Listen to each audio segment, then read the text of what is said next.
योगिनः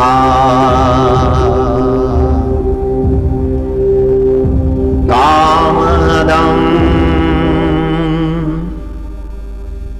मोक्षदं चैव ओंकाराय नमो नमः। ओंकार बिंदु संयुक्तं नित्यं ध्यायन्ति योगिनः कामदं मोक्षदं चैव ओंकाराय नमो नमः। नमन्ति ऋषयो देवा नमन्त्यप्सरसां गणाः नरा नमन्ति देवेशं नकाराय नमो नमः। महादेवं महात्मानं महाध्यानपरायणं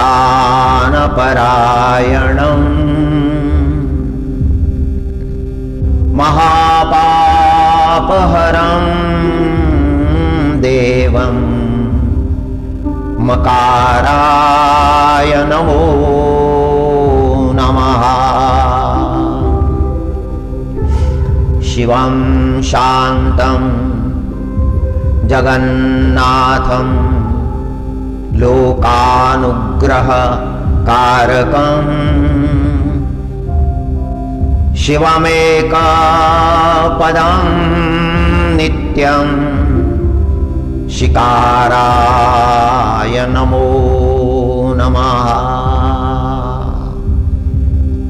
वाहनं वृषभो यस्य वासुकी कंठभूषणं वामे शक्तिधरं देवं वाकाराय नमो नमः।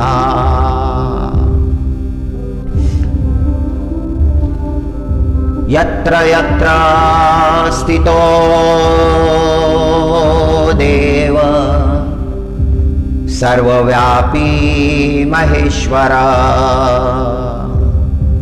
षडक्षरमिदं स्तोत्रं य पठेत् शिवसन्निधौ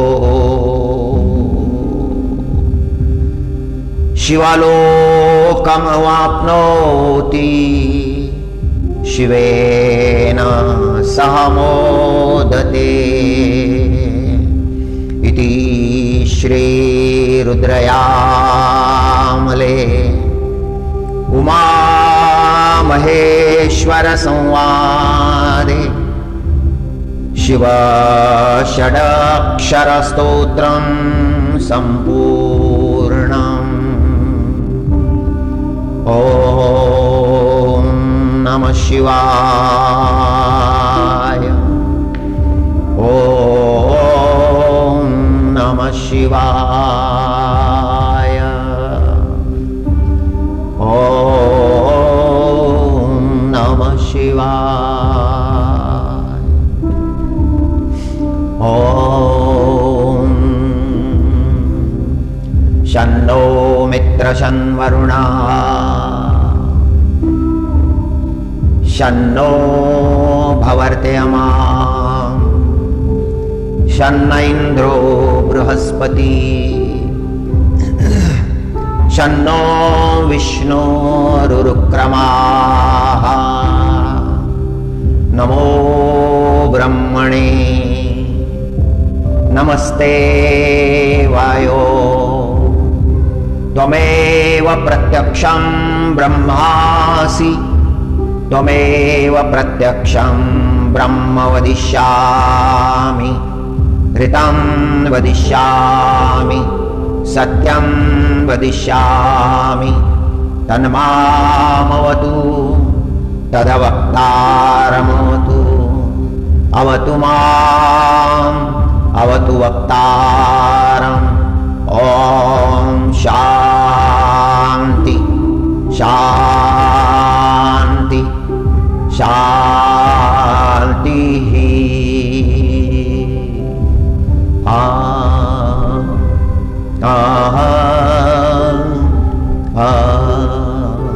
हरि ओम। विद्या च यन्त द्वेदो भयः सः अविद्यायां मृत्यु तीर्त्वा विद्यामृतमश्नुते।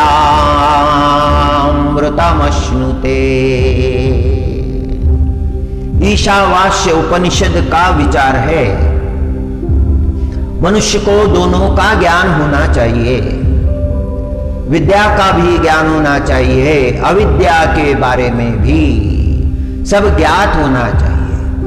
विद्या मनुष्य को मुक्त कराती है, अविद्या बंधन में डालती है। अविद्या को मृत्यु कहा है और विद्या को, जो अमृतत्व को प्राप्त कराने वाली है, जीवन देने वाली है, जीवन का कल्याण करने वाली है। आत्मज्ञान प्राप्त करने एक युवक अपने गुरु महाराज के चरणों में उपस्थित हुआ। उसका परिवार अनुग्रहित था, माता पिता शास्त्र का ज्ञान रखने वाले थे, उनके संस्कार बड़े उत्तम थे, पारमार्थिक थे। महाराज जी से पूछे बगैर कोई काम नहीं करते थे।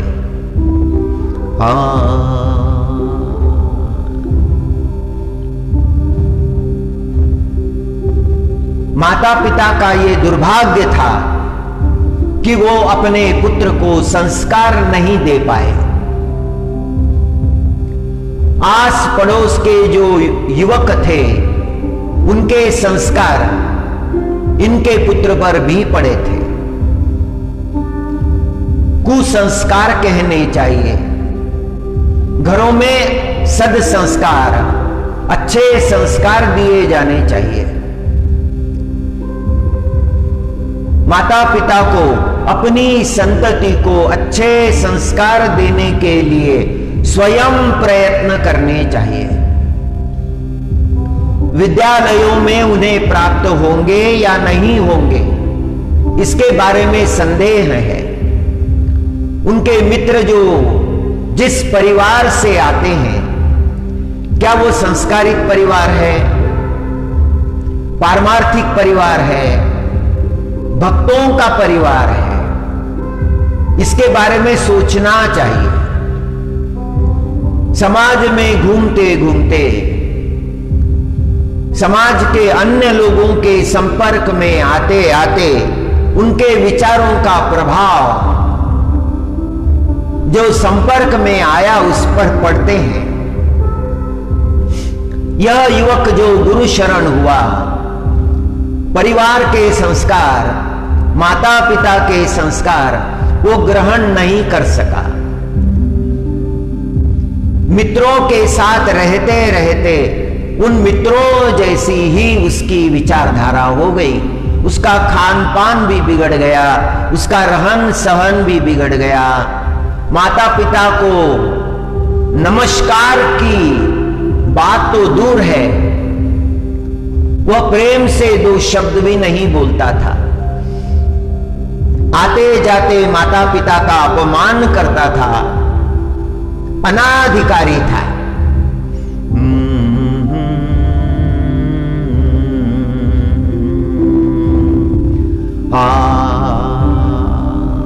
माता पिता ने उसे समझाया कि हमारे कुल की ये परंपरा नहीं है, हमारे कुल में आज तक जिन्होंने जन्म लिया है वे संस्कार संपन्न थे, सद संस्कार, परमार्थ के संस्कार, नम्रता के संस्कार, विद्या के संस्कार। उनके जैसा तुम्हें बर्ताव करना चाहिए, तुम्हें नम्रता को धारण करना चाहिए। बार बार समझाया, उसे विनती की, फिर उसे लगा कि मेरी मां की बातों में तथ्य है, वास्तव में मुझे अच्छे संस्कारों को प्राप्त करना चाहिए। फिर वो गुरु के सानिध्य में रहने लगा, आने जाने लगा, गुरु सेवा करने लगा। करते करते करते उसके मन में परिवर्तन आया। एक दिन गुरुजी से उसने कहा कि हे गुरुजी, मैं विद्या प्राप्त करना चाहता हूं, आत्मज्ञान प्राप्त करना चाहता हूं। गुरुजी ने ध्यान से उसके तरफ देखा और जाना कि ये अधिकारी नहीं है। दूसरे दिन फिर आया, गुरुजी मुझ पर कृपा कीजिए, मुझे आत्मज्ञान दीजिए जिससे मेरे जीवन का कल्याण हो। गुरुजी ने कहा कि तुम्हारी जिज्ञासा ठीक है, किंतु अवस्था नहीं आई है। जब तुम्हारी अवस्था आएगी तो मैं स्वयं तुम्हें उस ब्रह्म विद्या का उपदेश करूंगा, आत्मज्ञान का उपदेश करूंगा। वह छात्र प्रतीक्षा करता रहा, करता रहा, करता रहा। कई महीने बीत गए, अभी वो शांत हो चला है। गुरुजी ने उसकी तरफ देखा, उसके चेहरे पर शांति का भाव नजर आया। गुरुजी ने आंखें बंद की, ध्यान करने लगे। थोड़ी देर बाद आंखें खोली। गुरुजी ने कहा, हे वत्स, अभी तुम्हारी अवस्था नहीं आई है, अभी तुम्हारे अंतकरण में वासनाएं हैं। जब तक वो वासनाएं शेष नहीं हो जाती तब तक तुम्हें ब्रह्म विद्या का उपदेश नहीं किया जा सकता।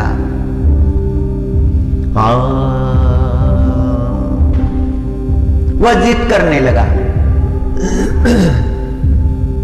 गुरुजी ने कहा, ठीक है, ये पात्र ले लो, ये मृदा पात्र ले लो, और सामने जो पनघट दिखता है उस पनघट से जल ले आओ। गुरुजी का निवास एक पर्वत पर था।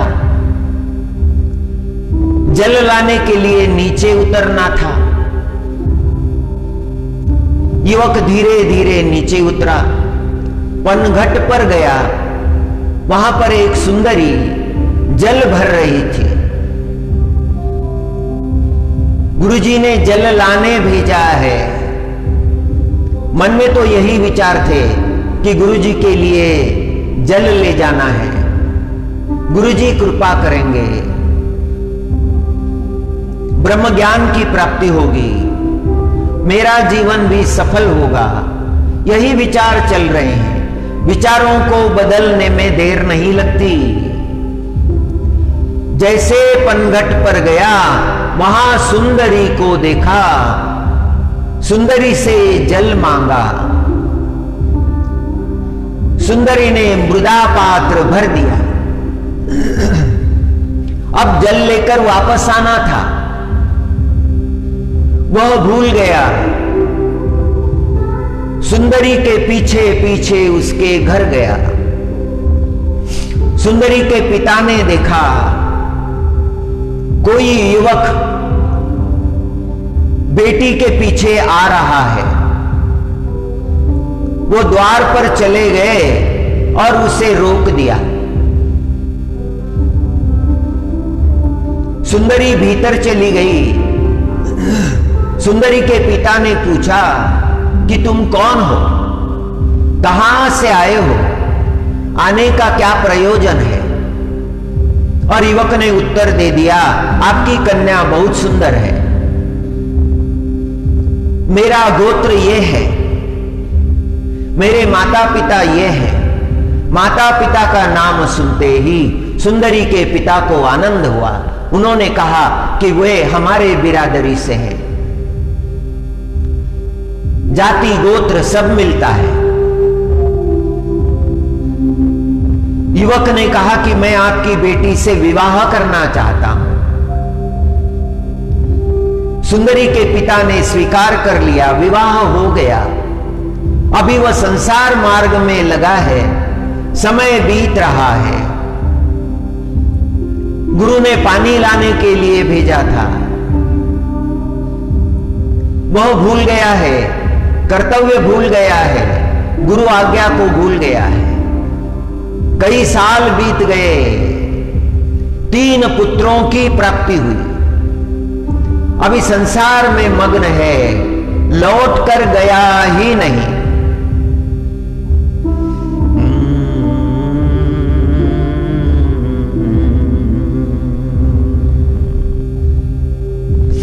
एक दिन घनघोर वर्षा होने लगी, ऐसी वर्षा होने लगी जैसे प्रलय काल आया है। चारों तरफ जल थल हो गया, सारा नगर डूबने लगा। पत्नी के पिता भी डूब गए, पत्नी भी डूब गई, पुत्र भी डूब गए, सारा नगर डूब गया, कुछ भी बचा नहीं। ये रो रहा है, हाय मेरे पुत्र, हाय मेरी पत्नी। पत्नी के लिए रो रहा है, पुत्रों के लिए रो रहा है, व्याकुल हो गया है रोते रोते। गुरु महाराज का स्मरण उसे हुआ ही नहीं। जब रोते रोते व्याकुल हुआ तो जल घट गया, एक क्षण में जल घट गया। वह नगर भी नहीं है, कोई भी नहीं है। वह उसी पनघट के पास आया, उसने वह मृदा पात्र देखा, उसके मन में विचार आया, गुरुजी ने मुझे पानी लाने के लिए भेजा था।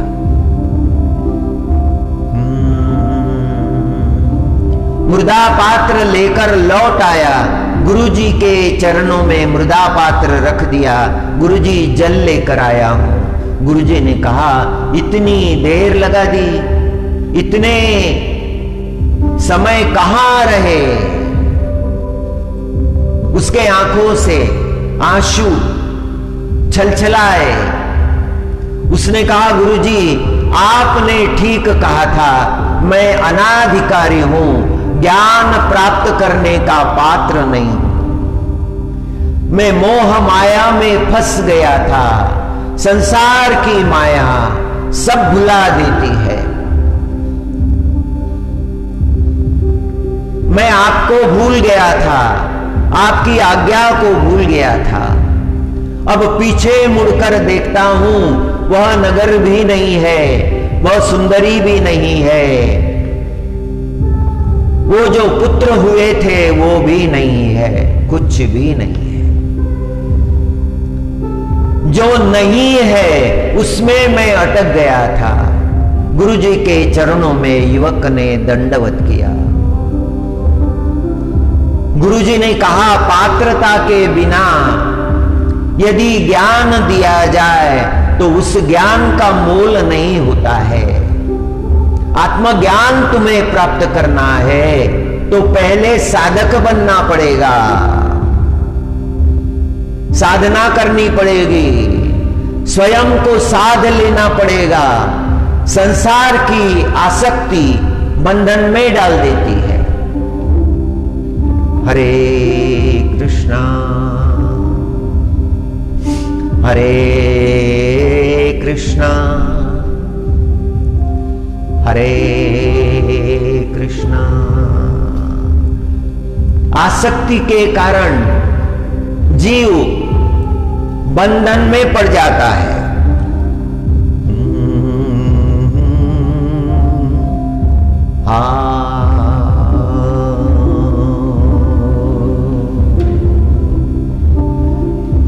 साधना सधने के बाद, पूरी होने के बाद, मन शांत होने के बाद, जैसे कोई सरोवर है जिसमें कोई तरंग नहीं उठते, उसमें कोई आंदोलन नहीं होता, ऐसा शांत निश्चल सरोवर है।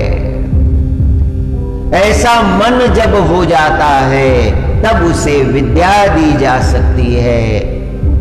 जिसका अंतकरण वासनाओं से भरा है, इच्छाओं से भरा है, नियंत्रित नहीं है, चंचल है, हर क्षण नए नए वासना के तरंग जिसके अंतकरण में उभरते हैं, उसे विद्या कैसी दी जा सकती है? पात्रता तो होनी चाहिए।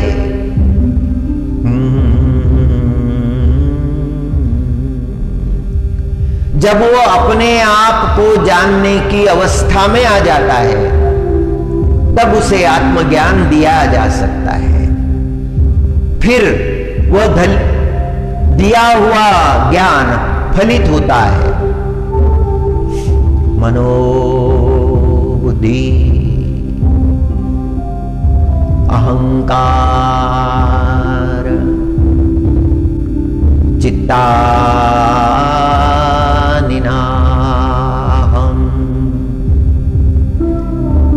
न च श्रोत्र जिह्वे न च घ्राण नेत्रे न च व्योम भूमिर् न तेजो न वायु चिदानंद रूप शिवोहम शिवोहम चिदानंद रूप शिवोहम शिवोहम चिदानंद रूप शिवोहम शिवोहम। ओम। भरत चक्रवर्ती को वैराग्य हुआ, मंत्रियों को भेजा था वृषभाचल पर अपना नाम लिखवाने के लिए। लोकेशना थी, जगत में मेरा नाम हो जाए, जगत में मेरी ख्याति हो, जगत के लोग मुझे स्मरण करने लगे, जगत में मेरे जैसा कोई नहीं हुआ। इस प्रकार के भाव मन में आते थे।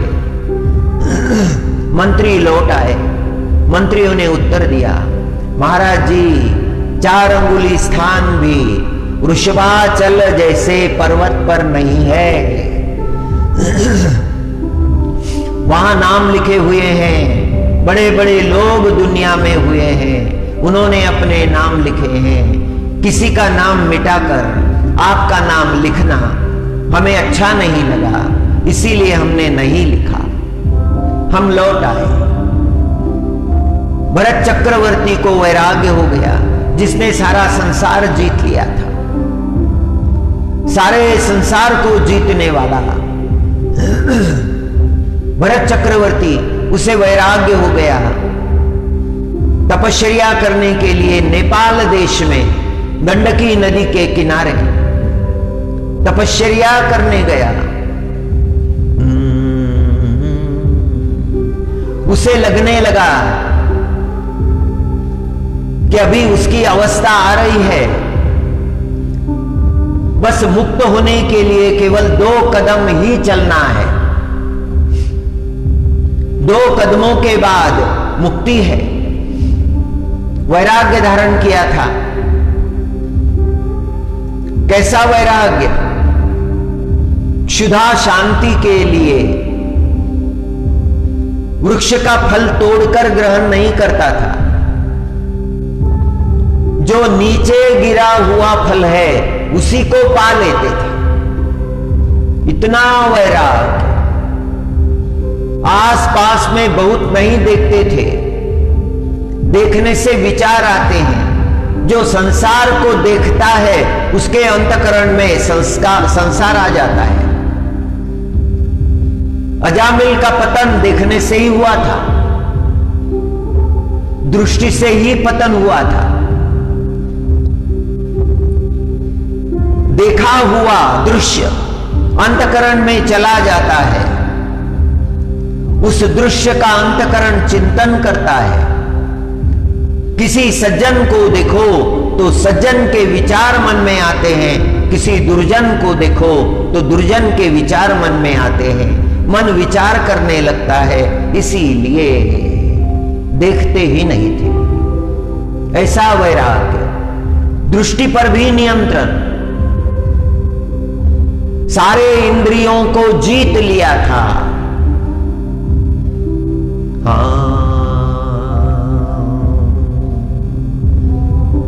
एक बार दिन में थोड़ा फल ग्रहण करते थे, अन्यथा कुछ नहीं। निराहार रहते थे।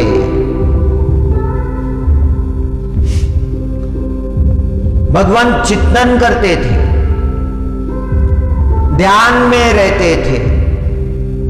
घंटों ध्यान लगता था, दिन रात ध्यान लगता था। कोई भय नहीं था, किसी प्राणी का भय नहीं था।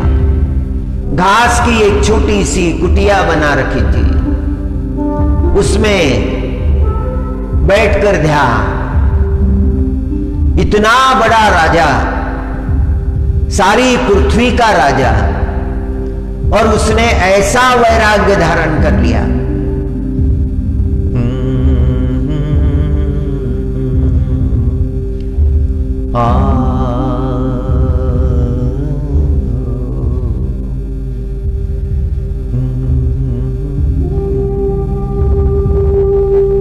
एक दिन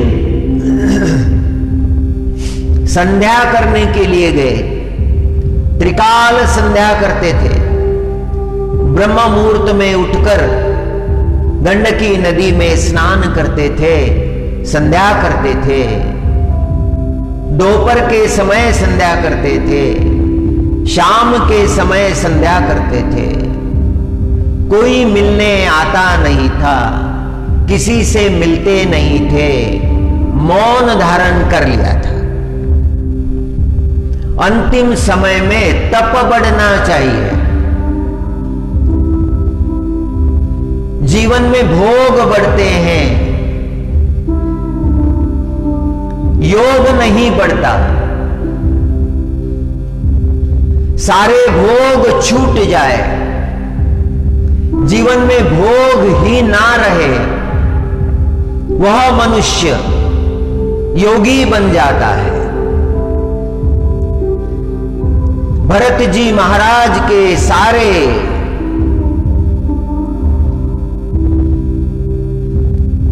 विचार शुद्ध हो गए थे। संध्या करने का नियम था, वह छोड़ा नहीं था अभी तक। मध्याह्न था, संध्या करने के लिए गए। हाथ में जल लिया है, मंत्रोच्चार चल रहा है। सूर्य भगवान को मध्याह्न के सूर्य अर्घ्य अर्पण कर रहे हैं। उच्च अवस्था है, ध्यान की अवस्था।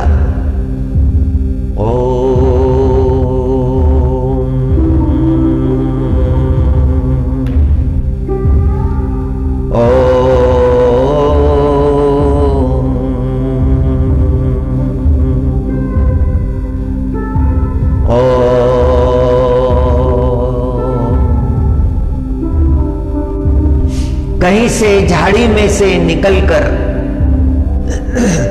गर्भवती हिरनी आई जल पीने के लिए। पानी में उसने मुंह डुबोया, जल पीने लगी और उतने में शेर की भयंकर गर्जना सुनाई पड़ी। गर्जना सुनते ही हिरनी थरथराने लगी, भयभीत हो गई। दूसरी गर्जना सुनाई पड़ी, हिरनी डर गई, उसने छलांग लगाई और उसका गर्भ पानी में गिरा। भरत जी महाराज ने दृश्य देखा और उस हिरण के गर्भ को उठा लिया, उस शावक को उठा लिया। देखते क्या है कि हिरनी मरकर पड़ी हुई है।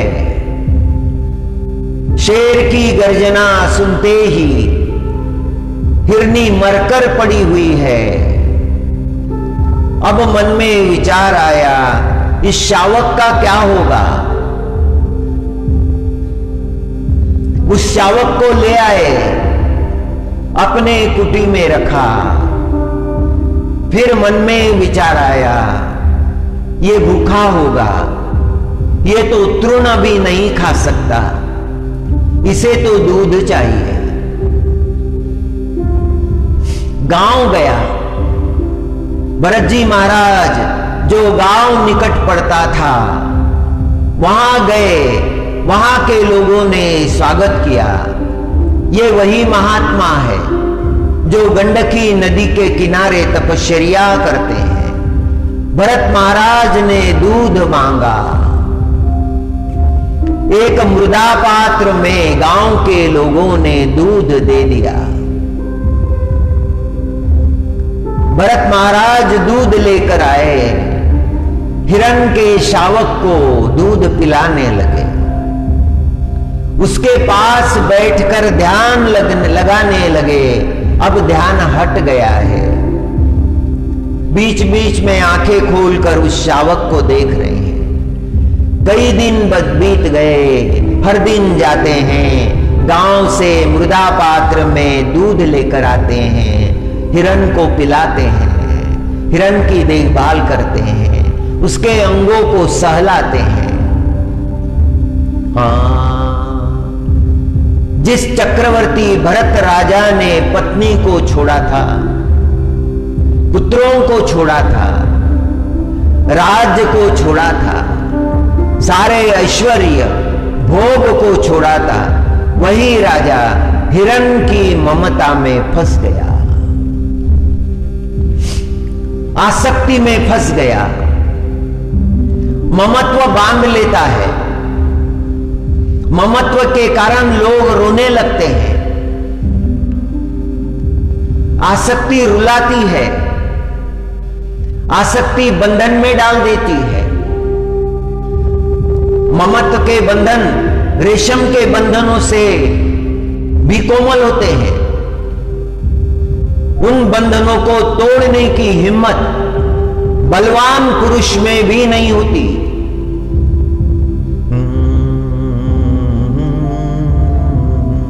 सारा वैराग्य चला गया है। अब तो एक ही चिंता है, उस हिरण के शावक की। ये बड़ा हो जाए, फिर ये अपने आप चरने जाएगा, फिर मुझे दूध लाने की आवश्यकता नहीं होगी, हरी हरी दूब इसके लिए लाने की आवश्यकता नहीं होगी, फिर मैं ध्यान करूंगा। ऐसे विचार आने लगे। मोक्ष 2 कदम दूर रह गया था। मोक्ष प्राप्त होने वाला था और बीच में वासना ने ये आघात कर दिया। मनुष्य के जीवन में वासनाएं आघात कर देती है। वैराग्य को ढहा देती है। आसक्ति के बंधन, ममत्व के बंधन तोड़े नहीं जाते।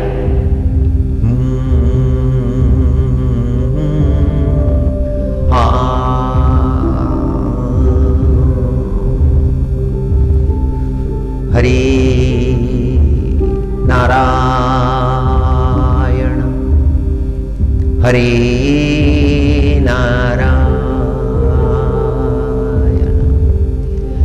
दिन एक हिरणों का झुंड गंडकी में जल पीने आया और हिरणों ने देखा कुटिया के सामने एक छोटा सा हिरण शावक विचरण कर रहा है। सारे हिरण वहां आ गए। हिरणों ने उस हिरण शावक को देखा और हिरण शावक भी उन हिरणों से मिला और उनके साथ ही चला गया। भरत जी महाराज ने देखा हिरण नहीं है, शावक नहीं है, इधर उधर खोजने लगे, उसे पुकारने लगे। उसका नाम रखा था, उसका नाम लेकर पुकारने लगे, हिरण शावक नहीं आया और रोने लगे। जिसने राज्य छोड़ा था, जिसने पुत्र छोड़े थे, जिसने पत्नी छोड़ी थी, जितने ऐश्वर्य छोड़ा था, वैराग्य धारण किया था, वही अब रोने लगे।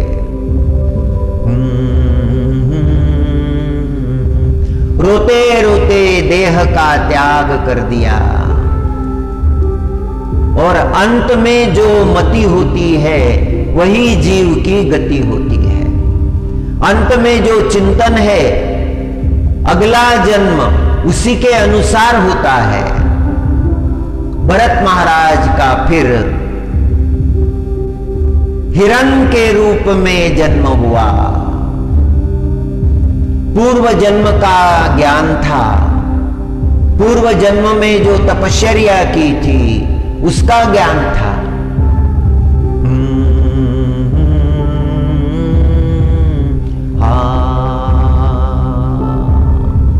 मन में सोचते थे मनुष्य जन्म मिला था, मैंने गंवा दिया, कोई लाभ प्राप्त नहीं किया।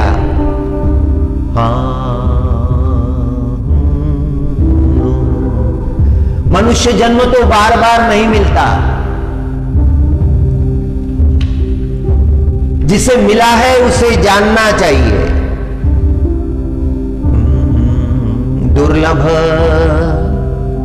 मानुष जन्म है, पयतु के ही भांति। मिला है, किस भांति मिला है, कैसे मिला है? दुर्लभ मानुष जन्म है,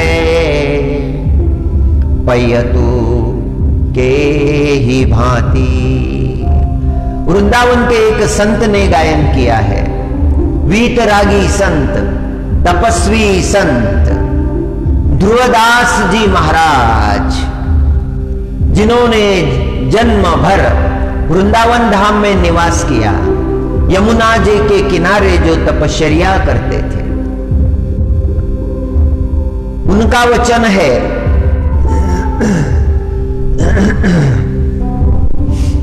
दुर्लभ मानुष जन्म है, पयतु के ही भांति। सोई देखो कौन विधि, यदि भजन बिनु जाती। मनुष्य को सोचना चाहिए ये भजन के बिना ना बीत जाए।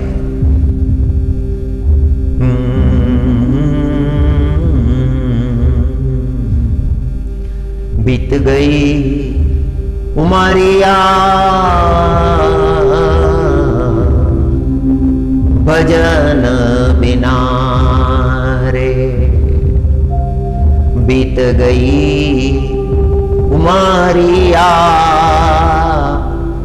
भजन बिना रे। भोग भवन के सुख सुहाने, भोग भवन के सुख सुहाने, कबहू नहीं पाए रे,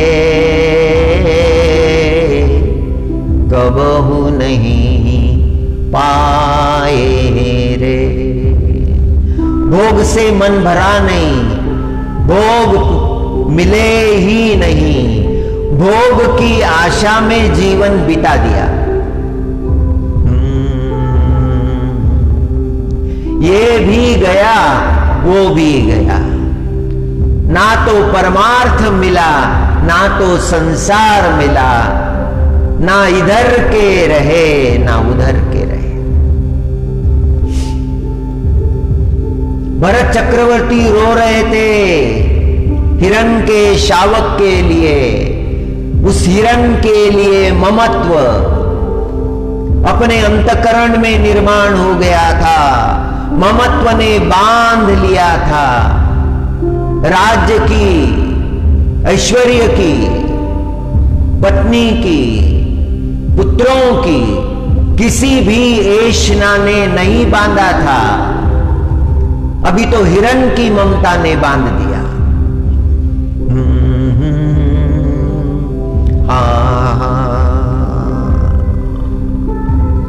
मन में सोचते हैं, रो रहे हैं, रोते रोते रुक गए और सोचने लगे ये मैं क्या कर रहा हूं, और मृत्यु हो गई। दूसरा जन्म हिरण का हो गया, शावक के रूप में। पिछले जन्म की स्मृति है, ध्रुवा स्मृति है। छांदोग्य उपनिषद में ध्रुवा स्मृति के बारे में कहा है। फिर बाद में उसके पहले जन्म का स्मरण हुआ। मैं तो भरत चक्रवर्ती था, पृथ्वी का राजा था, सारी पृथ्वी पर राज्य करता था, सोने के सिंहासन पर बैठता था। हजारों मेरे सेवक थे, मेरे मंत्री थे, वो हाथ जोड़े मेरे सामने खड़े रहते थे। आज्ञाकारिणी पत्नी थी, 5 गुणवान पुत्र थे। सारी याद आने लगी, नहीं नहीं, उस ममता में मैं फंसा नहीं, अभी हिरण की ममता में फंसा।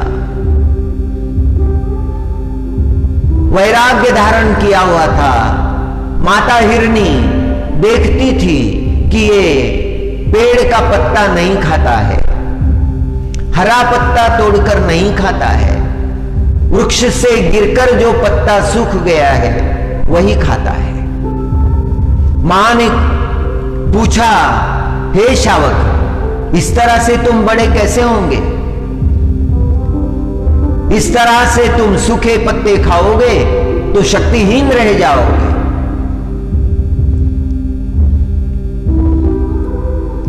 मां अपने ममत्व में उसे बांधना चाहती थी। शावक ने जान लिया इस जन्म में छूटना मुश्किल है।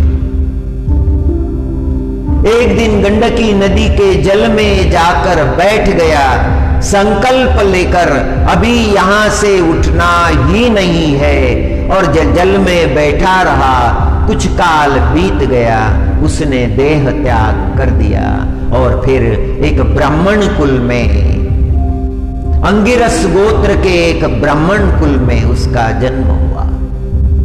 तीसरा जन्म, भरत चक्रवर्ती का तीसरा जन्म। ब्राह्मण की 2 पत्नियां थी।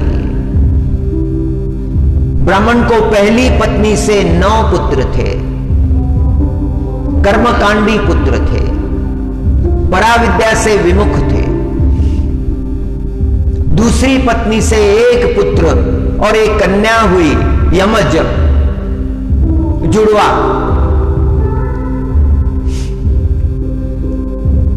जन्म हुआ मनुष्य के रूप में, सुंदर स्वरूप था।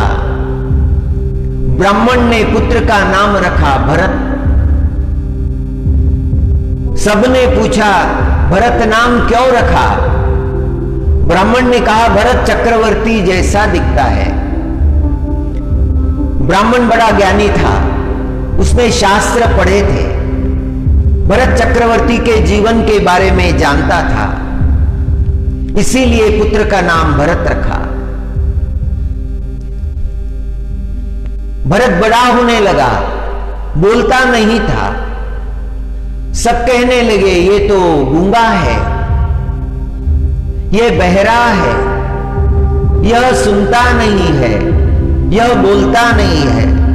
इस जन्म में भरत महाराज को पहले जन्मों की स्मृतियां थी। उन्होंने निश्चय किया था ना तो सुनना है ना तो बोलना है। अभी नए संस्कारों को निर्माण करना नहीं है, इसीलिए शांत रहते थे। पिता की मृत्यु हो गई, माता ने सतीव्रत ले लिया, विमाता पालन करने लगी। भरत बोलते नहीं है, भरत बैठे रहते हैं। भाई कहने लगे ये कहां का भरत, ये तो जड़ भरत है, जड़ है। भरत का नाम जड़ भरत हो गया।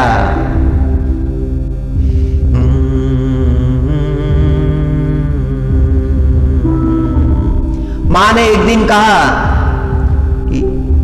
इसे जाकर खेत की मेड़ पर रखाओ, ये घर में नहीं चाहिए, ये कुछ काम का नहीं है। भरत को खेत की मेड़ पर ले जाकर बिठा दिया। वहां नदी थी, पर्वत थे। भरत वहां बैठे बैठे परमात्मा का चिंतन करते थे। हरि नारायण, हरि नारायण, हरि नारायण। लाग्यो मेरो मन, हरि नारायण। लाग्यो मेरो मन, हरि नारायण।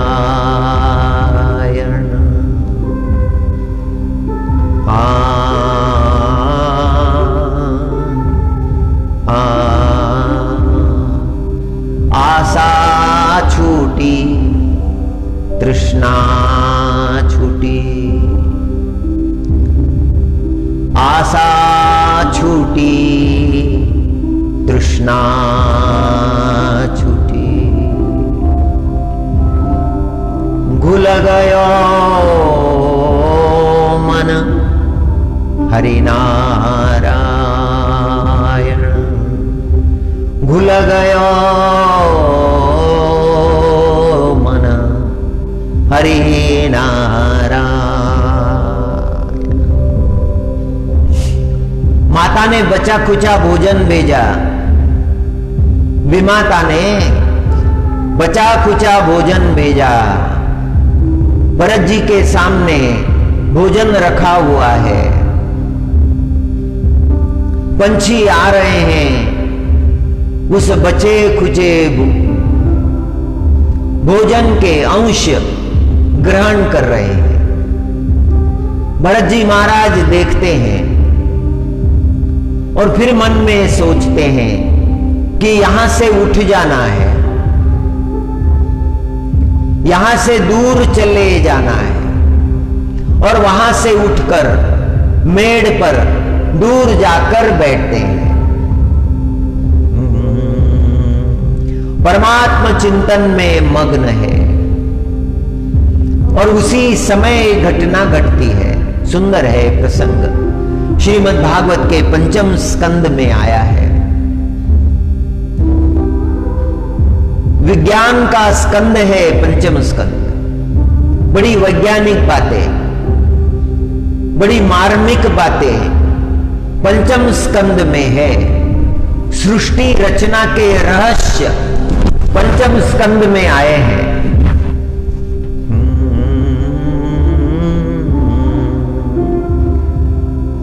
वहां पर ऊपर बैठे हुए हैं मेड़ पर, नदी के जल की आवाज आती है। पास में ही एक प्रपात है, नदी का जल नीचे गिर रहा है, बड़े वेग के साथ। प्रपात, जिसे वाटरफॉल कहते हैं, मराठी से धबधबा कहते हैं, और उस वाटरफॉल, उस धबधबे के पास में ही नदी की गुफा में जल के कारण पत्थरों में नदी का प्रवाह घुसकर घुलकर गुफा बन गई है। बहुत बड़ी गुफा है और उस गुफा में दस्युओं का निवास है, डाकुओं का निवास। और आज वहां पर अघोरी यज्ञ चल रहा है, नरमेध यज्ञ, जिस यज्ञ में मनुष्य की बलि दी जाने वाली है। मंत्रोच्चार हो रहा है, जिसकी बलि देनी है। यज्ञ पुरोहित ने कहा, जाओ नर बलि को स्नान देकर ले आओ, उसे नए वस्त्र पहनाना। और डाकू ले गए नदी में, उस नर बलि को स्नान देने लगे, उस मनुष्य को स्नान देने लगे। उनके हाथों से वह नर बलि छूट गया, अपनी जान लेकर भाग गया। डाकू वापस आए, अपने सरदार से कहने लगे, बलि तो भाग गया है। डाकू ने कहा, तुम्हारा काम था ध्यान रखना, जाओ शीघ्र किसी जो मिले उसे ले आओ। और एक डाकू ने ऊपर देखा, सफेद वस्त्रों में लिपटा हुआ कोई बैठा है। डाकू ऊपर चढ़े, उन्होंने भरत जी को देखा और पकड़ कर ले आए डाकू के पास में। यहां मिल गया, मेड़ पर बैठा हुआ था। डाकू ने देखा, बहुत सुंदर है। यज्ञ पुरोहित ने कहा, समय हो रहा है, मुहूर्त का समय हो रहा है, जल्दी ले जाओ, नदी में स्नान कराओ, नूतन वस्त्र पहना दो और लेकर आओ। डाकू भरत महाराज को ले गए, नदी में स्नान कराया, नूतन वस्त्र पहनाए, धोती पहनाई, उपवस्त्र ओढ़ा दिया, लेकर आए भरत जी महाराज को। यज्ञ वेदी के पास ले आए। यज्ञ पुरोहित ने कहा, ठीक है, सामने जो काष्ठ है उस पर मस्तक रखो। भरत जी महाराज ने उस काष्ठ पर मस्तक रख दिया। जिसे प्रहार करना है, जिस डाकू को, वह भी तैयार हो गया। यज्ञ पुरोहित ने भरत जी का पूजन किया, उनके माथे पर तिलक लगाया, उन्हें पुष्पमाला पहनाई, उनके ऊपर अक्षता फेंकने लगे और मंत्रों का उच्चार करने लगे। शस्त्र लेकर खड़ा हुआ है वह डाकू, प्रहार करने वाला है। सामने भद्रकाली की भव्य मूर्ति है, उग्र स्वरूप है भद्रकाली का, और वो अभी प्रहार करने ही वाला है। इतने में भद्रकाली की मूर्ति फाड़ कर वह जगदम्बा प्रकट हो गई। उसने उस डाकू के हाथ से शस्त्र छीन लिया और सारे डाकुओं के मस्तक उड़ा दिए। भरत जी महाराज वैसे ही मस्तक रखे हुए पड़े हुए हैं। थोड़ी देर बाद देखा डाकू वहां नहीं है, वह जगदम्बा दिखाई दे रही है। जगदम्बा को प्रणाम किया।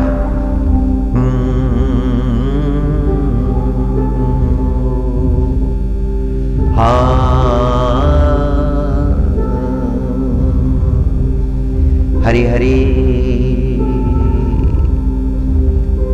इस प्रसंग के बाद भरत जी महाराज ऊपर आए, जहां बैठे थे वहां बैठ गए। थोड़ी देर बाद सिंधु सौरवीर देश का राजा रहुगण उस रास्ते से निकल रहा था।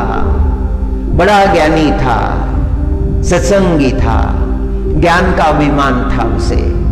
दत्त भगवान से मिलने जा रहा था, कपिल भगवान से मिलने जा रहा था, उनके साथ शास्त्रार्थ करना चाहता था। सारे संसार ने उसे ज्ञानी मान लिया था। पालकी में बैठकर जा रहा था, धूप कड़ी थी, विश्राम के लिए पालकी रुक गई। राजा ने कहारों से कहा, आप थोड़ा विश्राम करो, धूप ढल जाएगी, हम आगे निकल जाएंगे। दत्त भगवान से मिलना है, कपिल भगवान से मिलना है। धूप ढल गई, कहार आ गए, 3 कहार, 1 कहार नहीं था। राजा ने पूछा, रहुगण राजा ने पूछा, चौथा कहार कहां है? उन्होंने कहा, महाराज उसकी तबीयत बिगड़ गई है, ज्वर चढ़ा हुआ है, वो नहीं चल सकता। पालकी कैसे जाएगी? महाराज 3 कहार तो पालकी को लेकर नहीं जा सकते।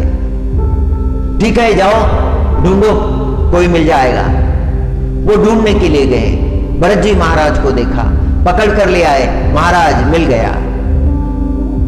रहुगण महाराज ने भरत जी को देखा, सुंदर स्वरूप, हष्ट पुष्ट शरीर, ब्रह्म तेज चेहरे पर। जुतवा दो, और पालकी से जोत दिया। पालकी चल पड़ी। उबड़ खाबड़ मार्ग था, पैर ठीक पड़ते नहीं थे, पालकी डावाडोल हो रही थी। राजा ने कहा, कहारो क्या आज पालकी उठाई है? कहार डर गए। कहार कहने लगे, महाराज क्षमा कीजिए, हमारी कोई गलती नहीं, इसे चलना नहीं आता। ये चौथा जो है, इसे चलना नहीं आता। राजा ने कहा, दिखता तो बड़ा है, हष्ट पुष्ट है, और चलना नहीं आता। राजा ने कहा, अधिकार है ऐसे जीवन पर जिसे चलना भी नहीं आता। अब भरत महाराज जीवन में पहली बार बोले, राजा संसार में अगर चलना नहीं आया तो कुछ भी नहीं आया। संसार में चलते आना चाहिए। संसार में ऐसे चलो कि जीवन धन्य हो जाए। संसार की दृष्टि से मेरे चरण ठीक नहीं पड़ रहे हैं, किंतु परमार्थ में मेरे चरण ठीक पड़ रहे हैं। क्या उपयोग है उस जीवन का जिसके चरण परमार्थ में नहीं पड़ते? राजा के समझ में आया, ये सामान्य जीवात्मा नहीं है। क्या दत्त प्रभु तो नहीं, कपिल भगवान तो नहीं मेरी परीक्षा लेने आ गए? राजा ने आज्ञा की, पालकी रोक दो। पालकी रोक दी गई। राजा पालकी से उतरे, भरत जी के सामने हाथ जोड़कर खड़े हो गए, मेरे अपराध क्षमा करो, मैं बड़े अहंकार में था, मैं स्वयं को बड़ा ज्ञानी समझ रहा था, आज मेरी समझ में आया मैं कितना बड़ा ज्ञानी हूं। संसार और परमार्थ में कैसे चला जाता है ये मुझे समझ में नहीं आया। अब बताइए परमार्थ में कैसा चलना है और संसार में कैसे चलना है? और भरत जी महाराज ने कहा, राजा जब मैं कदम रखता था तो कदम रखने के पहले देखता था वहां कोई जीवाणु तो नहीं है। छोटी छोटी चींटियां वहां पर दिखाई पड़ती थी, इसीलिए मैं वहां चरण नहीं रखता था। मेरे चलने से जीव हत्या नहीं होनी चाहिए, ये बहुत बड़ा विचार है। अहिंसा परमो धर्म, अहिंसा का पालन, हत्या ना हो। राजा के समझ में बात आ गई, राजा इस शरीर पर क्या अभिमान करना, यह आज दिखाई दे रहा है, आज इसका बड़ा ऐश्वर्य है, आज इसे लोग मानते हैं, इसकी बड़ी महिमा है। एक दिन आएगा इसकी मिट्टी हो जाएगी, इसकी राख हो जाएगी। राख कोई घर में नहीं रखेगा, नदी में बहा देगा। ये शरीर शांत होने पर इसके अंतिम संस्कार कर दिए जाएंगे। कोई भी घर में नहीं रखेगा। इस शरीर से क्या प्रेम करना, इतना प्रेम, इतनी आसक्ति। जलाने के बाद इस शरीर की तो मिट्टी हो जानी है, राख हो जानी है, मुट्ठी भर राख। यह शरीर गल जाएगा। इस शरीर का क्या गुमान करना। भरत महाराज के चरणों में राजा रहुगन बैठे और उन्होंने दिव्य ज्ञान वहां प्राप्त किया। जन्म भर जो ज्ञान प्राप्त नहीं हुआ था, वह ज्ञान 1 घंटे के सत्संग से प्राप्त हुआ। राजा रहुगन ज्ञान संपन्न हुआ।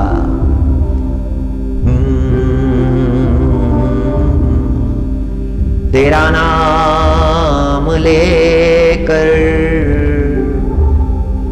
हे राम मैं तर जाऊं, तेरा नाम लेकर हे राम मैं तर जाऊं। नाम तेरा लेकर भवसागर तर जाऊं।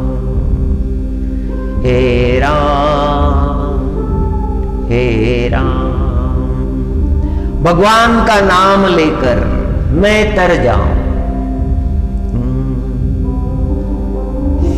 हाँ, मुक्त होता परी बळे झाला बद्ध, मुक्त होता परी बळे झाला बद्ध। घेऊन या छंद माझे माझे, मुक्त होता परी बळे झाला बद्ध। घेऊन या छंद माझे माझे, ये मेरा ये मेरा ये मेरा, वो भी मेरा। This is mine, that is also mine, that is also mine. ये भी मेरा है, वो भी मेरा है।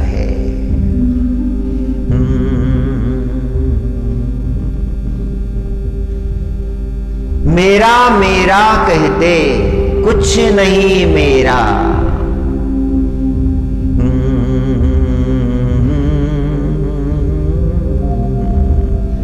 क्षण भर की धूप, क्षण भर की छांव है, चिड़िया रैन बसेरा। कुछ भी नहीं है मेरा। मुक्त होता परी बळे झाला बद्ध।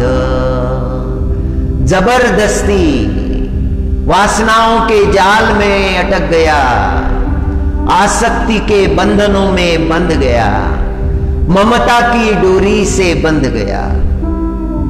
ये मेरा वो भी मेरा। पाप पुण्य अंगी घेतले जडून, पाप पुण्य अंगी घेतले जडून। वर्म नेणे कोण करीता तो, वर्म नेणे कोण करीता तो। पाप पुण्य अपने अंगों से जड़ लिए हैं। पुण्य कर्म किए, पाप कर्म किए, उसके फल भोग रहा है।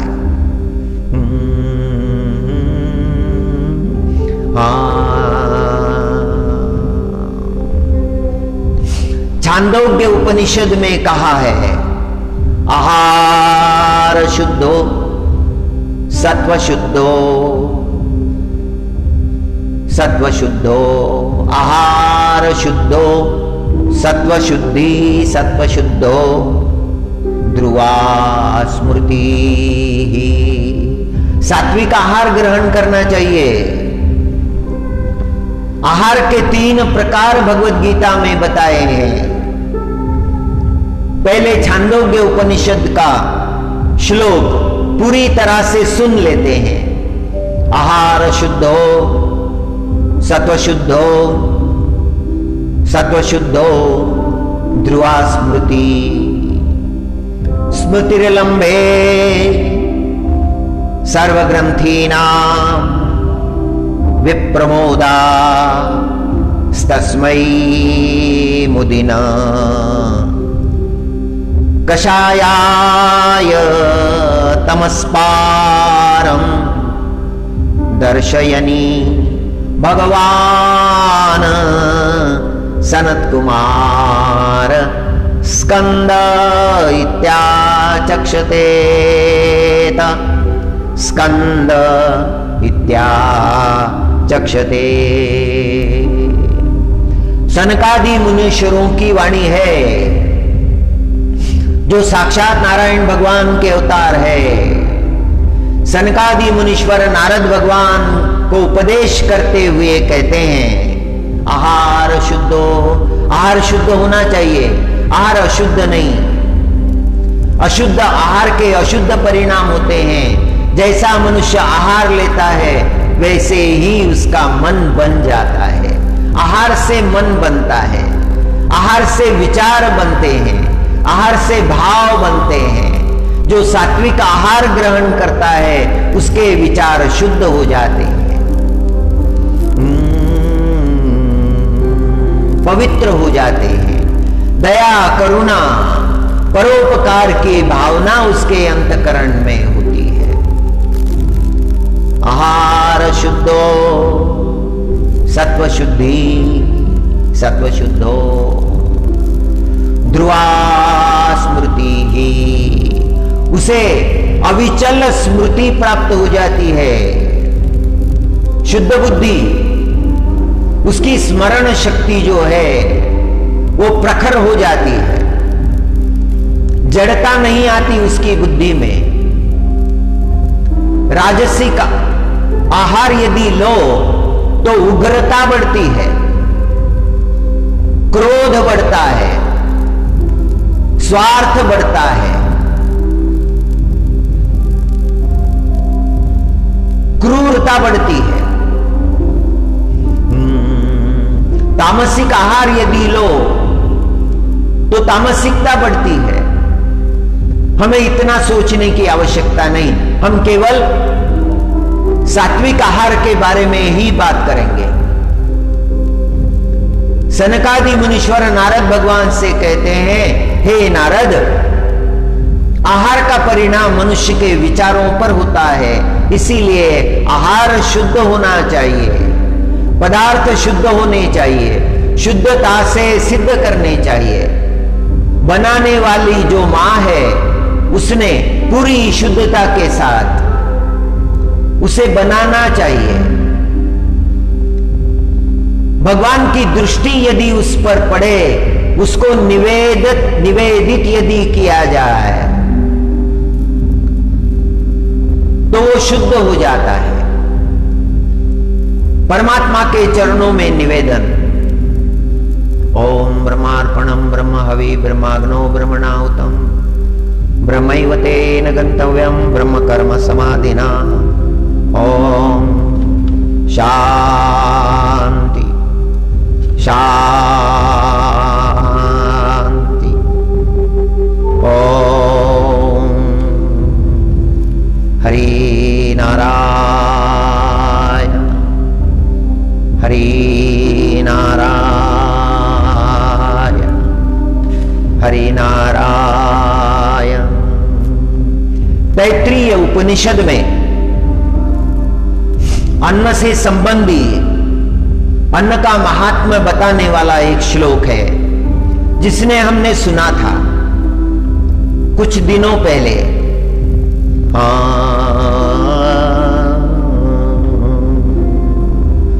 हरि, उसी का मराठी रूपांतर है। तैत्रीय श्रुति में जो श्लोक आया है, भगवत गीता में चौथे अध्याय में जो श्लोक आया है, उसी का रूपांतर है। वदनी कवळ घेता नाम घ्या श्री हरीचे, सहज हवन होते नाम घेता फुकाचे, जीवन करी जीवित्वा अन्न हे पूर्ण ब्रह्म, उदर भरण नोहे जानिजे यज्ञ कर्म।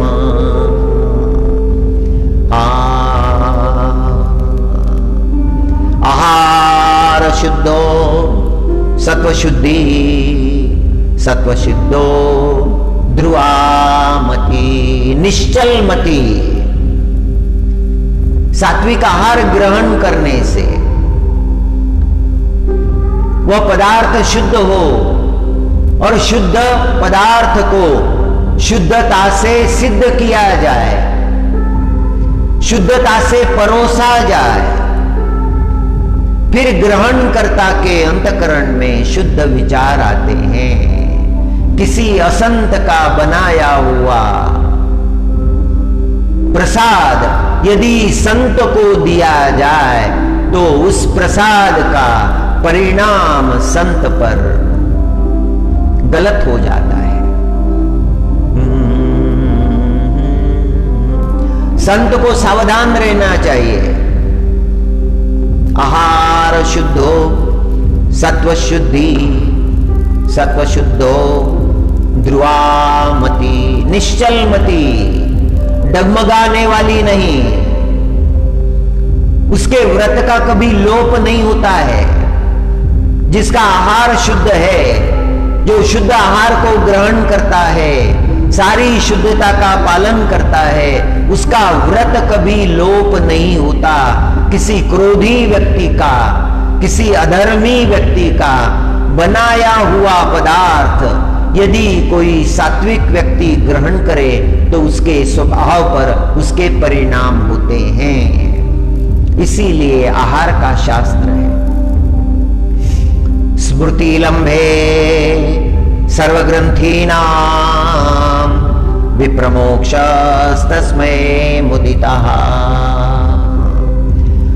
और ध्रुवा स्मृति प्राप्त होने के बाद, चित्त शुद्ध होने के बाद सारी ग्रंथियां, जन्म जन्म की गांठें जो है वह खुल जाती है। ये सनकादि मुनीश्वरों का विचार है। इसका प्रयोग करके देखिए आप। कषायायतस्तमस्पारं दर्शयति भगवान सनत कुमार, स्कंद इत्याचक्षते च, स्कंद इत्याचक्षते त। हरे कृष्ण कृष्ण कृष्ण हरे हरे, हरे राम राम राम हरे हरे। एक भक्त हरि हरि श्रीमद् भगवद गीता के 17वें अध्याय में परमात्मा अर्जुन जी महाराज से कहते हैं, श्री भगवान उवाच आहारस्त्वपि सर्वस्य त्रिविधो भवति प्रियाः, यज्ञस्तप तथा दानं तेषाभेदमिमं शृणु। हे अर्जुन, मैं तुम्हें बताता हूं कि 3 प्रकार के अन्न है, आहार है, 3 प्रकार के यज्ञ है और 3 प्रकार के दान है। आहारस्त्वपि सर्वस्य त्रिविधो भवति प्रिय यज्ञस्तपस्तथा दानं तेषाभेदमिमं शृणु। आपको बहुत अच्छा सुनने को मिले। ब्रह्म मुहूर्त में बड़ी देर से आप उठे हुए हैं, श्रवण के लिए उठे हुए हैं और इतने सारे नियमों का पालन करने के बाद में आपको श्रेष्ठ सुनने को मिलना चाहिए। यही हमारा प्रयत्न है। उपनिषद का वचन सुन लिया, आज हमने ईशावास्य का उपनिषद का वचन सुन लिया। विद्या चा विद्या च यस्तद्वेदो मयं सह अविद्यया मृत्यु तित्वोर विद्या अमृतमश्नुते। विद्या अमृत है, ज्ञान अमृत है और अज्ञान विष है। इस बात को हमने समझ लिया। फिर हमने छांदोग्य उपनिषद का आहार शुद्धि का विचार सुना। सनकादि मुनीश्वर ने नारद भगवान को सुनाया, वह प्रसंग सुना। ज्ञान सुनने से मनुष्य को किनारा मिलता है।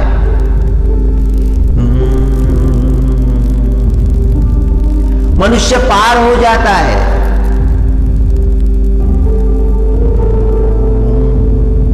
अर्जुन जी महाराज को भगवत गीता में 17वें अध्याय में श्री कृष्ण परमात्मा 3 प्रकार के यज्ञ, 3 प्रकार के आहार और 3 प्रकार के दान बता रहे हैं। हम केवल पहले प्रकार को ही जानेंगे, अन्य को जानने की हमें आवश्यकता नहीं है। हमें वही जान लेना चाहिए जिसे जानने की आवश्यकता है। जहां हमें जाना ही नहीं, उसे जानकर क्या करेंगे? आहारस्त्वपि सर्वस्य त्रिविधो भवति प्रिया। 3 प्रकार के आहार है, 3 प्रकार के यज्ञ है, 3 प्रकार के दान है। यज्ञ स्तप तथा दानम तेषां भेदमिमं शृणु।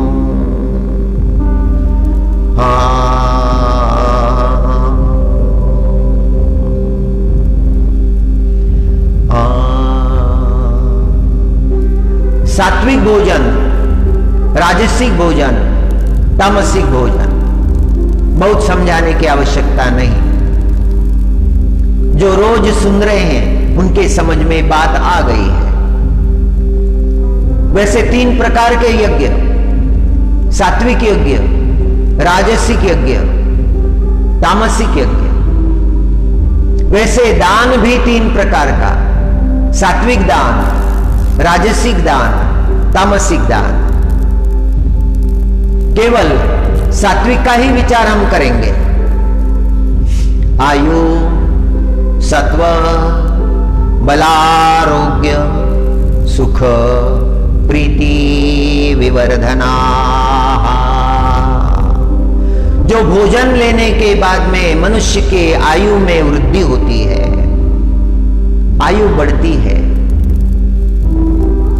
अंतकरण में सत्वगुण, शुद्ध विचार आता है, प्रेम भाव निर्माण होता है, आरोग्य की प्राप्ति होती है, सात्विक सुख की प्राप्ति होती है।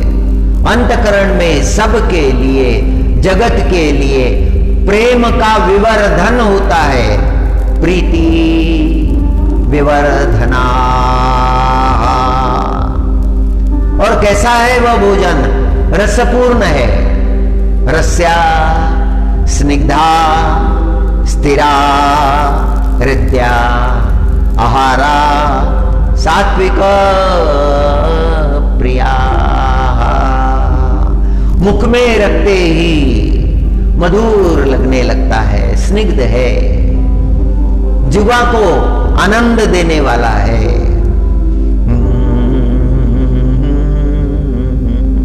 मनुष्य की बुद्धि को वर्धन करने वाला है, बल को बढ़ाने वाला है, आरोग्य प्रदान करने वाला है, सुख और प्रीति देने वाला है, रसयुक्त है, स्निग्ध है, स्थिर रखने वाला है, मन को प्रिय लगने वाला है।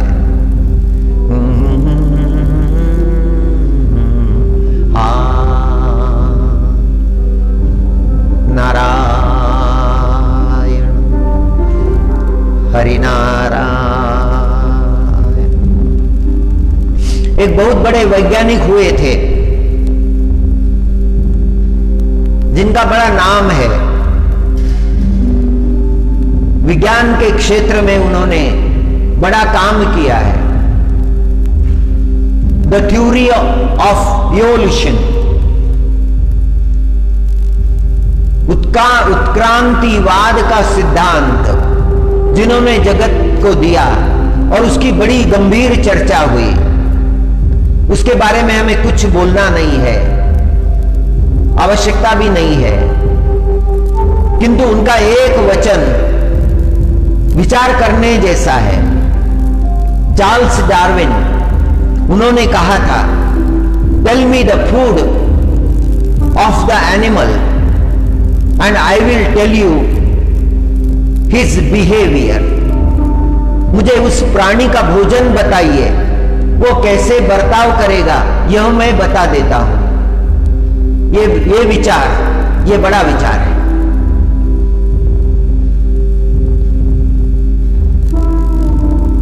ये भगवत गीता में जो बात कही गई है, जो छांदोग्य उपनिषद में बात कही गई है, जो ईशावास्य उपनिषद में बात कही गई है, उसका संकेत है। पता नहीं उन्होंने ये उपनिषद देखे होंगे या नहीं देखे होंगे, किंतु मनुष्य के आचरण का उन्होंने चिंतन किया है। He thought much about the human behavior, how the human beings behave. All do not behave in the same way. Some are angry people, some are whole day angry, some are whole life angry, all the time they are angry. What is the reason? क्या कारण है? क्यों इतना गुस्सा है उनके अंतःकरण में? Some are always in the impure thought, अशुद्ध विचारों में ही दिन भर। उनके अंतःकरण में शुद्ध विचार आता ही नहीं। शुद्ध विचार को वो हंसने लगते हैं, शुद्ध विचार की बात वो सुनना भी नहीं चाहते। ये क्यों होता है? What is the reason?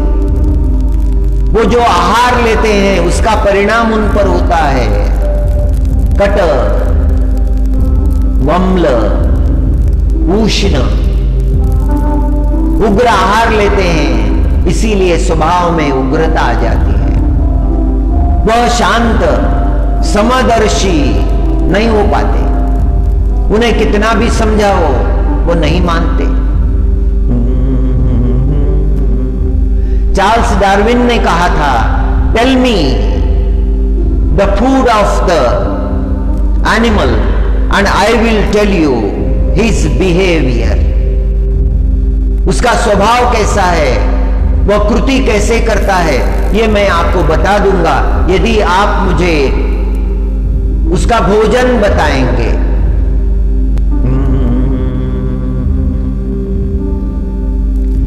हाँ, संत महात्माओं ने हमें उपदेश किया है, वह वो अन्न शुद्ध है जो शुद्धता से बनाया हुआ है। सारे पदार्थ शुद्ध है, बड़े प्रेम से, बड़े भाव से भगवान नाम लेकर बनाया है, भगवान को निवेदित किया है। हाँ, हरि हरि हरि हरि हरि हरि। कमाई शुद्ध हो, जिसकी पाप कमाई हो,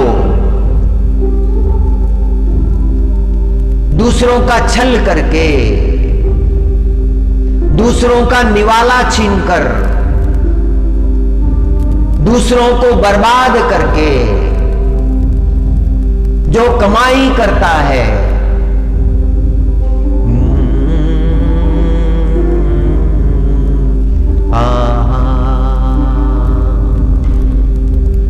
एक राजा एक संत से मिलने गए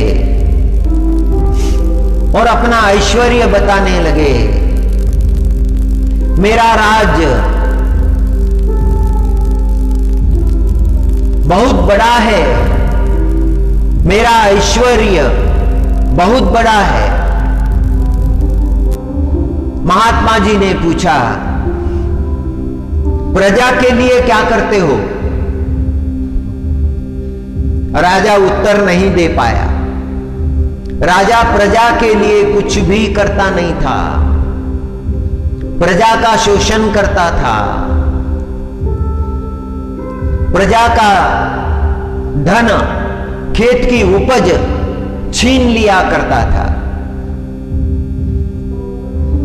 महात्मा जी ने कहा कि आज तुम्हारे राजभवन में जो भोजन बना है उसे लेकर आओ। राजा ने तुरंत सेवकों को भेज दिया, भोजन मंगाया, महाराज जी के सामने रखा। एक पात्र लिया महाराज जी ने और राजा को दिखाया। देखो, राजा ने उस पात्र में देखा, उसमें कीड़े बिलबिला रहे हैं। राजा, जो भोजन तुम लेते हो वह यह भोजन है, इसमें कीड़े बिलबिला रहे हैं। जो तुम्हारी कमाई है वो पाप कमाई है, वो शुद्ध कमाई नहीं है। तुम्हारे अंतकरण में अहंकार जागा है।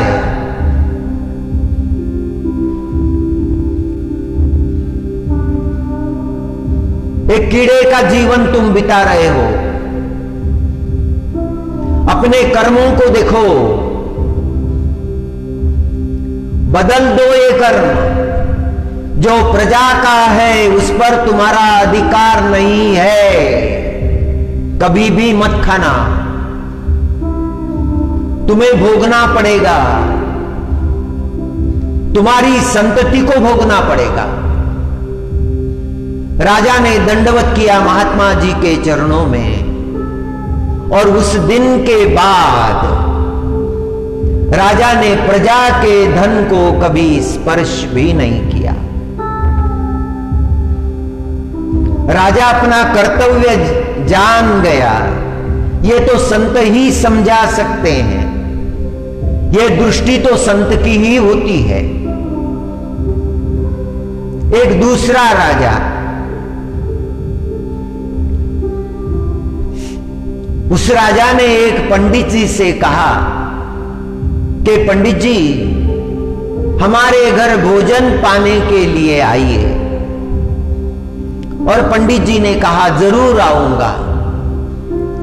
राजा बार बार कहता था, पंडित जी भोजन पाने के लिए आइए। पंडित जी टालते जाते थे, गए नहीं थे। एक दिन राजा ने निश्चय किया, द्वादशी आ रही है और द्वादशी बहुत अच्छी तिथि है। एकादशी को व्रत रहता है, द्वादशी को हमारे यहां ब्राह्म्य भोज रखेंगे, ब्राह्मणों को निमंत्रण देंगे। पंडित जी को अच्छा लगा। पंडित जी भोजन पाने के लिए चले गए। ब्राह्मणों की मंडली भोजन पाने के लिए बैठी। हाँ, हरि हरि।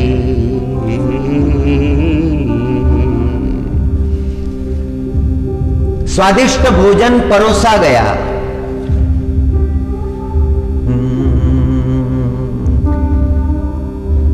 ब्राह्मण मंत्र पाठ कर रहे हैं।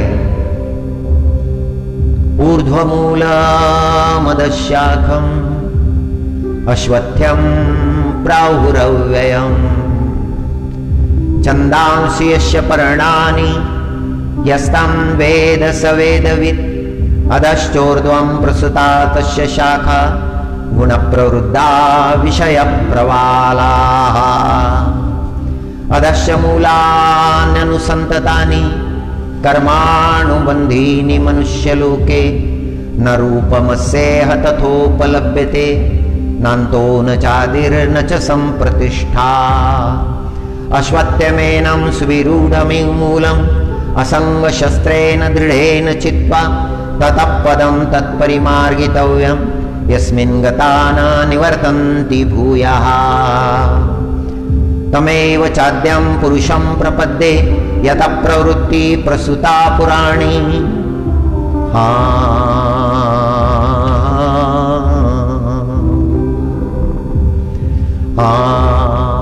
ओम श्री कृष्णार्पणमस्तु।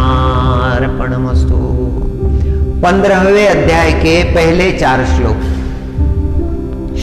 श्राद्ध कर्म में 15वें अध्याय का पाठ करते हैं। भोज के समय 15वें अध्याय का पाठ करते हैं। हरि हरि। भोजन आरंभ हो गया। राजा भगवान नाम का जय घोष हो गया। भोजन पाते पाते पंडित जी के मन में विचार बदलने लगे। जैसे ही पहला ग्रास मुख में रखा, विचार बदलने लगे। पंडित जी के मन में चोरी का विचार आया, जो कभी चोरी नहीं करते थे। कभी चोरी का नाम भी, विचार भी उनके अंतःकरण में नहीं आया था। सारे पात्र सोने के थे। थाली सोने की थी, बाटी सोने की थी, प्याले सोने के थे। थाली भरी हुई थी पदार्थों से। एक एक पदार्थ का आनंद पंडित जी ले रहे थे। मन में चोरी के विचार आने लगे। पंडित जी ने सोचा, मैं दिन भर घूमते रहता हूं, लोगों को शास्त्र सुनाते रहता हूं। धन की कमी हमेशा रहती है, कभी पूरी होती नहीं। ये सोने की बाटी यदि मैं रख लूं तो मेरा काम हो जाएगा। पंडित जी ने सोने की बाटी चुरा ली, अपने उपविष्ट वस्त्र के नीचे रख ली।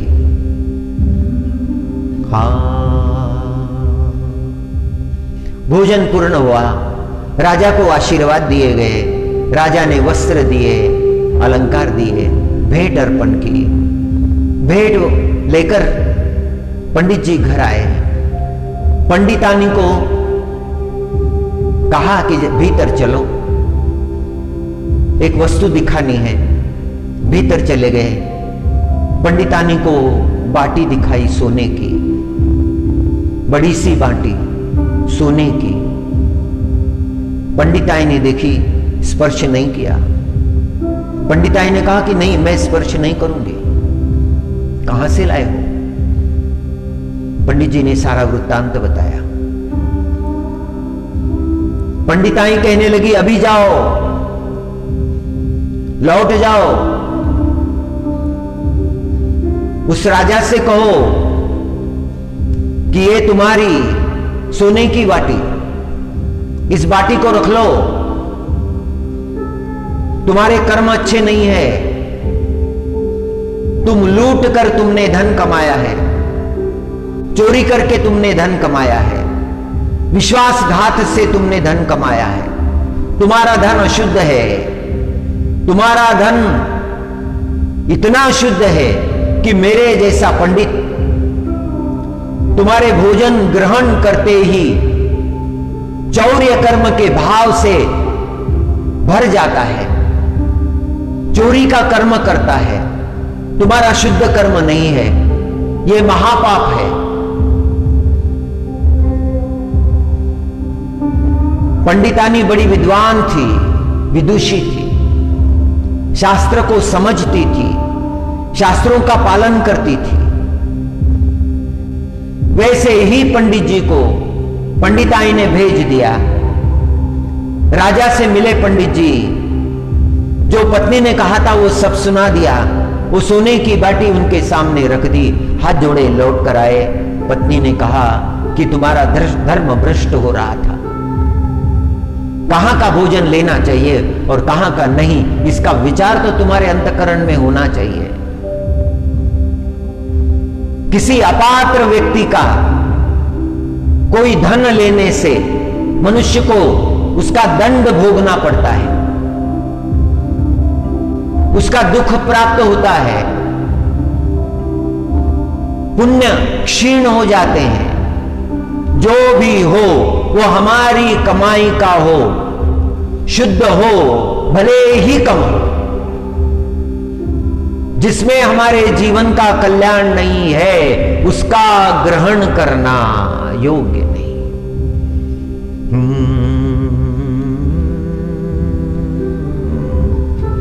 जब तक शरीर स्वस्थ है,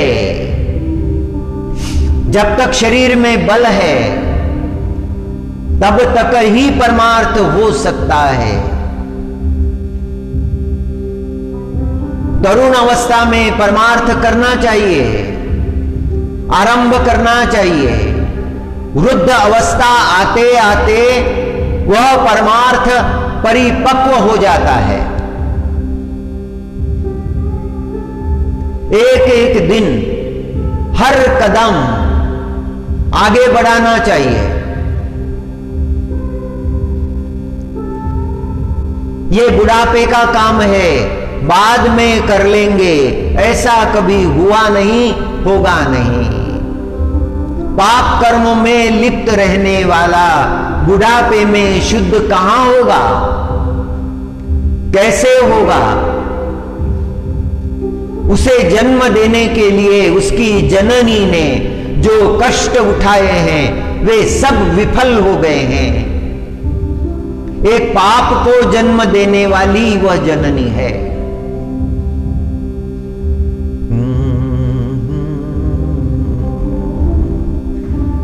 भगवान वेद व्यास ने गांधारी को कहा था कि हे गांधारी माते, तुमने पुत्रों को नहीं पापों को जन्म दिया है। संस्कार से ही मनुष्य संपन्न होता है, सत्कर्मों से ही श्रेष्ठ होता है। हाँ,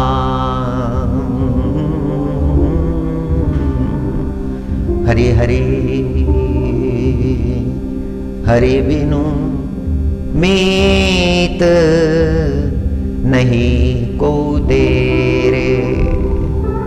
सूरदास जी महाराज ने यह विचार रखा है, वैराग्य का विचार है। सूरदास जी महाराज वैराग्य मूर्ति थे। परिवार में जब उनका तिरस्कार होने लगा तो परिवार छोड़कर आ गए, वन में आ गए और वहां पर प्रभु का चिंतन करते हुए निवास करने लगे। अद्भुत वाणी है। परमात्मा के बिना कौन अपना है? कोई भी अपना नहीं। यह वैराग्य का विचार है। श्रीमद् भागवत में भरत जी महाराज के अंतकरण में यह विचार उपजा था, सनकादि मुनीश्वरों के अंतकरण में उपजा था, नारद भगवान के अंतकरण में उपजा था। इसको जान लेना चाहिए। सूरदास जी महाराज भी उसी का बखान करते हैं। हरि बिनु मीत नहीं को तेरे। हरि के बिना तेरा कोई मित्र नहीं है, तेरा कोई बंधु नहीं है, तेरा कोई सखा नहीं है, तेरा सर्वस्व परमात्मा है। वह in the light of God, and there will be no darkness in your life. प्रभु के प्रकाश में चलो, तुम्हारे जीवन में अंतस में बाहर में कोई भी अंधेरा नहीं रहेगा। अंधेरा का मतलब हुआ है अज्ञान, अंधेरे का मतलब हुआ है अशुद्ध कर्म। God is seen all the time, हर समय परमात्मा देख रहा है। परमात्मा, the lord, he is seeing your karmas, he is seeing the feelings of your heart. तुम्हारे हृदय में उठने वाली जो विचारधारा है उसे परमात्मा देखते हैं। Nothing is hidden from the God, परमात्मा से कुछ भी छिपा नहीं है।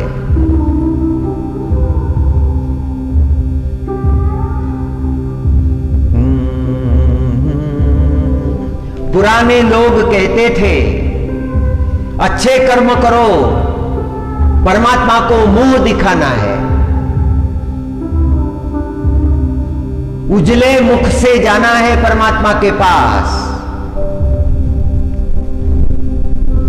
गलत कर्म नहीं करते थे, गलत कर्म करने से डरते थे।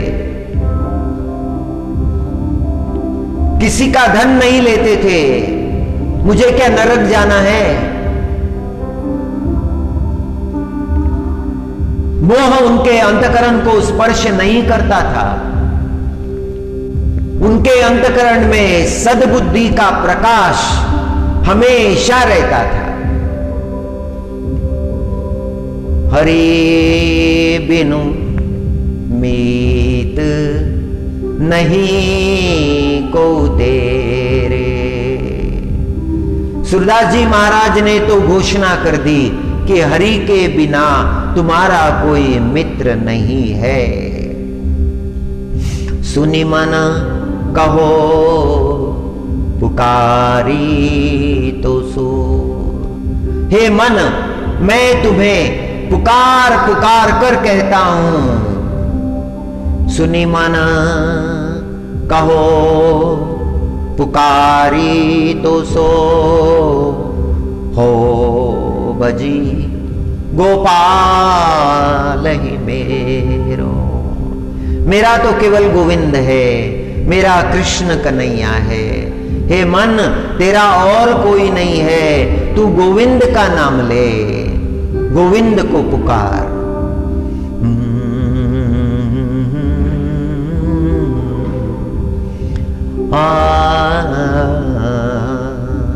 या संसार विषय विष।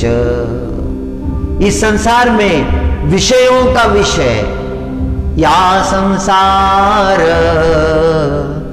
विषय विष सागर रहत सदा सब घेरे।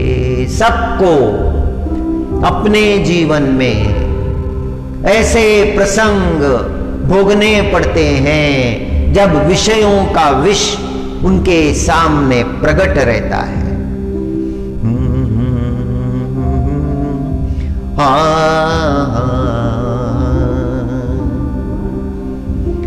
सूरश्याम बिनु अंत काल में को न आवत नेरे। अंत के समय कोई निकट नहीं आता। बुढ़ापे में सब त्याग देते हैं। बचपन में तो हर कोई लेना चाहता है, छूना चाहता है। को तो सुंदर, को तो सुंदर, को तो सुंदर, बड़ा प्रिय लगने लगता है।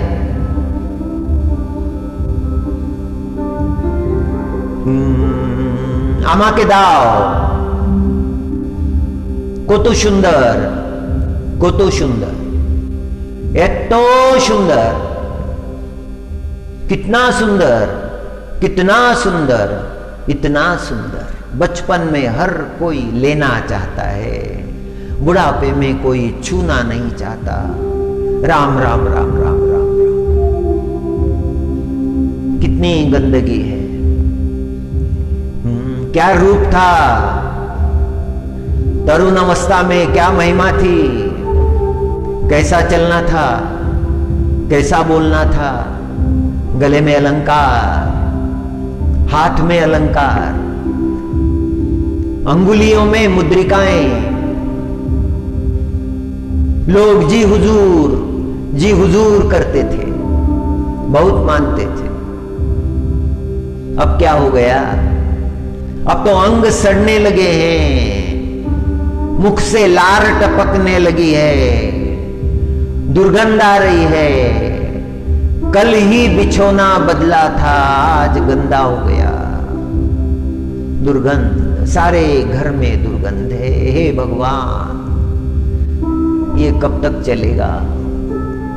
भगवान इनको उठा ले, इनको बड़े कष्ट हो रहे हैं, इनको उठा ले। और इनके कारण हमको भी बहुत कष्ट हो रहे हैं, इन्हें उठा ले भगवान। कोई निकट नहीं आता है। सूरदास जी महाराज उस अवस्था का वर्णन करते हैं। सूर श्याम बिनु अंत काल में, को नावत नेरे, हरि बिनु मीत नहीं को तेरे। हरि के बिना तुम्हारा कोई मित्र नहीं है। तुम्हारे माता पिता बंधु सखा सब कुछ हरि है।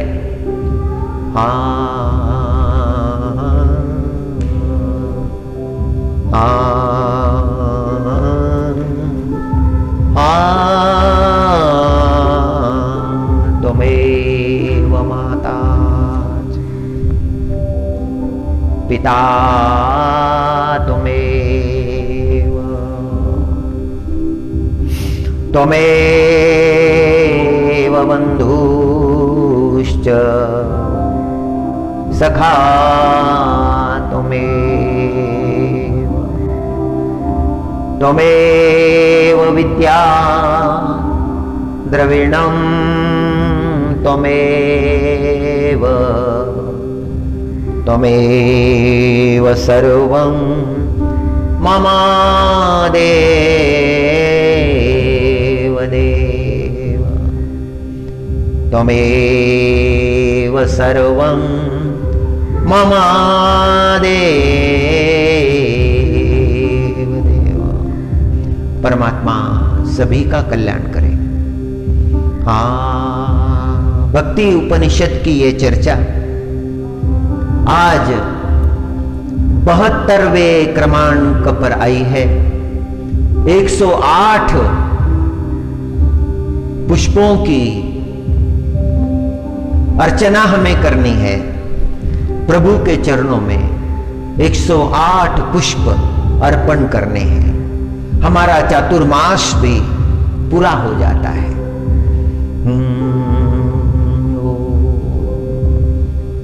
हरि हरि। सर्वे भवन्तु सुखिनः, सर्वे सन्तु निरामयाः, सर्वे भद्राणि पश्यन्तु, मा कश्चित् दुःखभाग् भवेत्। ॐ शान्ति शान्ति शांति। ओम नमो नारायणाय, ओम नमो नारायणाय। ओम